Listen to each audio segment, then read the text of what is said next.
Should a system have a proper evacuation? In this video, we're going to talk about a debate that I've seen recently online between pros and non-pros, and then in some cases, pros, guys that get paid to do this, versus other pros, and that is whether or not a system should have a proper evacuation performed. So when installing a heating and air system, in my opinion, one of the most important steps is pulling a proper vacuum on the system. So there is a thing called a vacuum pump that you would connect to your gauges or to the heating and air system in some way, shape, or form and pull a vacuum on that system, removing contaminants, removing moisture, removing all kinds of things from that system. And furthermore, this is not my opinion. Most manufacturers have it in their install manuals that when you're installing their equipment, this is one of their most important steps. In fact, a lot of them will tell you at what point they want you to pull it down. What micron level do they want to see before you actually turn the system on or release the refrigerant into the system? There's a lot of misinformation out there, a lot of non-pros. I know there's a particular brand that likes to sell directly to the public and have them do their own installs. I'm not going to argue whether that's good or bad for the industry or you as a consumer, but what I will argue is if they're not installing them properly. So for example, I remember talking to a guy not long ago and he was saying, well, I can buy these a lot less expensive and install them myself, and I don't stay in a house longer than 2 years anyway, so it's the next guy's problem. I don't care if it doesn't last 10 years. I'm not going to get into whether or not that's a good attitude to have, but there are those attitudes out there. So a lot of that is due to, in my opinion, a lot of people getting into this trade, and whether they are getting paid to do this or they're just doing it for their own home, for some reason, they think that this is not a proper step. So before we go any further, I have seen these debates. I've seen people saying, well, I've installed lots of heating and air systems. I've installed lots of air conditioners and I don't pull a vacuum. I will release one side and push the atmospheric air out. And we're going to talk about that. I'm going to bring my handy dandy whiteboard out. And we're going to talk about why that's not a good thing to do. But they're arguing that they've installed all these systems and that they don't have any issues, that they don't need to pull a vacuum. So to get started, I want to first talk about what happens if you don't pull a good vacuum on a system. So if you are installing the system, whether you're just turning it on and releasing the refrigerant, or if you are pushing the refrigerant through the lines, in your mind, removing the atmospheric air by pushing it through and out, whatever the case is, some of the things that can happen if you're not pulling a proper vacuum on the system. Okay, so first thing is, I'm going to draw a coil here. So if you've got your refrigerant line coming in here, got all these U-joints in this coil. Okay, so it's got all these loops and they're connected at one end or the other, and then it's going to come out the other end, right? So that's just a basic coil. I know you think my art is just so amazing that, you know, I'm going to get a deal just from my art here in just a moment. Here is a basic coil, and here's the problem. A lot of folks think that, especially the way I drew this, that there's a beginning and end to this coil. But a lot of coils, that is not the case. In fact, a lot of them will have something called capillary tubes, where it'll come in and then they will split. And so instead of one coil, you actually have multiple coils inside that one coil.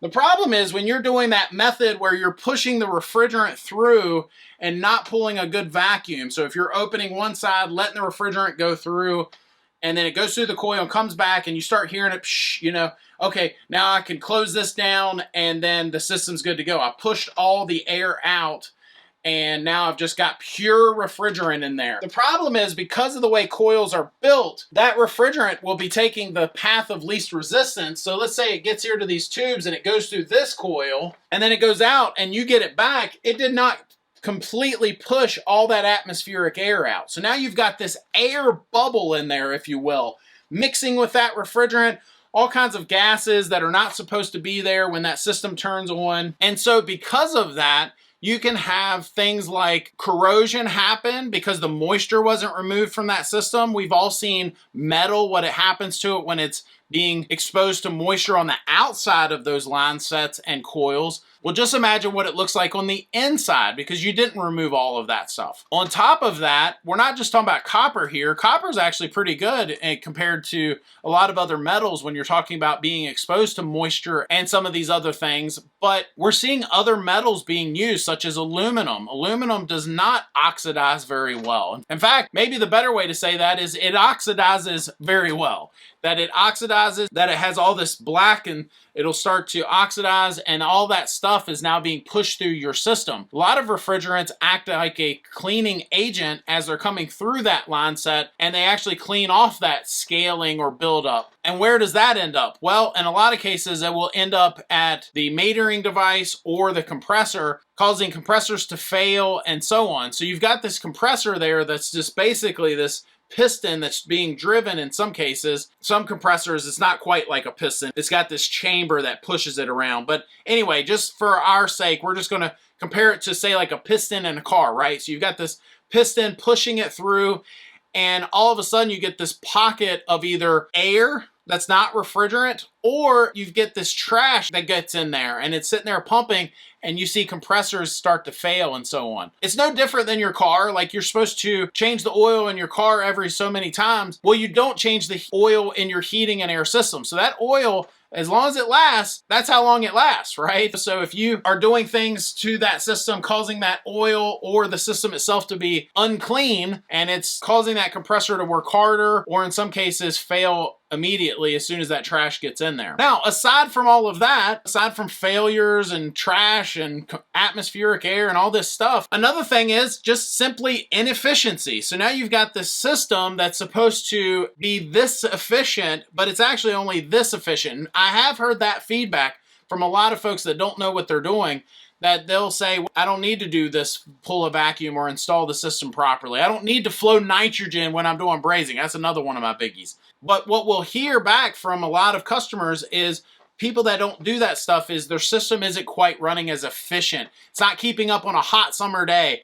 It's running longer and not keeping up with the house and so on. The efficiency is just simply not there. So you've got this high efficiency system in some cases, but you've crippled it, and now it's running a whole lot less efficient, and spending that extra money for a high efficiency system is now gone. Atmospheric air contains oxygen, nitrogen, and water vapor, all of which can be harmful to a system's operation. If oxygen and water vapor remain in the system, it could lead to multiple failures, such as a restricted TXV due to water vapor freezing up at its outlet. So there's another one. As that system's being pushed through and this moisture gets in there, it's possible that the water vapor, it's not the refrigerant, this water vapor is now freezing, it's crystallizing like ice does inside the system, causing restrictions in the metering devices, among other things. The water and oxygen could react with the system's oil and heat generated in the system and produce acids. So there's another one that we haven't talked about yet. The acidity that's created in the system, which is horrible for the metals and all the components. A lot of compressors will fail based on just the acidity or the acid in the system. Nitrogen left in the system will collect in the condenser and cause the system's high pressure to operate at elevated pressures. You've got this higher head pressure, which again is now harder on the system. You've got a system that should be operating at, say, 300 PSI, and it's now much higher than that. I mean, think about that. Even at 400 PSI, the amount of pressure you're putting on that system because you didn't pull a good vacuum. Evacuation does three things. It gets rid of any other gases so that the refrigerant of choice can fill the system and not have any displaced standard air. Second, it removes all moisture, which at best will cause the aluminum to corrode, and the water in the air left will freeze in the orifice tube. And number three, worst of all, the water can freeze at the compressor, causing it to blow out. So they've literally had compressors blow out because of this. If you've ever heard of somebody saying that the compressor literally blew out the side, I've heard of guys saying, oh yeah, I went up to the plug, there was a hole in the side of the compressor. In a lot of cases, that's because whoever installed that system did not pull a good vacuum. So these guys saying, well, I've installed all these systems and they ran fine, it's years later when you find out. I'm sure they ran just fine while you were there, buddy, but it's the people that have to go behind you that end up paying the consequence. Well, it's really the homeowner, the customer, that pays the ultimate price because they're the one footing the bill for your ignorance. So now that we've talked about all of that, Now let's talk about the refrigerant itself.